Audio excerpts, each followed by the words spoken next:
3. mart 2023. Uvaženi i dragi prijatelji pisci, srećan vam dan pisaca svetski. Obeležili smo ga i ovde, u Novom Kozjaku, u našoj školi koja nosi naziv i ime Miloš Crnjanski, našeg znamenitog srpskog i svetskog pisca.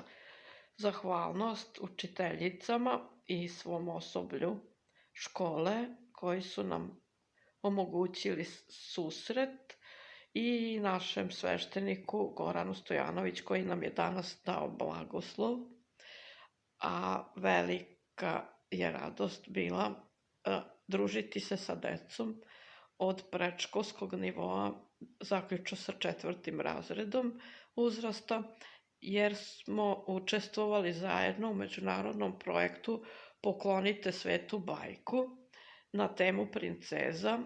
Deca su crtala i 14 učesnika čiji su radovi učestvovali u našem projektu prikazano je na sajtu našem u Međunarodnoj asocijaciji nezavisnih pisaca. Danas smo zajedno proslavili Svetski dan pisca. Hvala svima, želim vam novog nadahnuća i novih uspeha.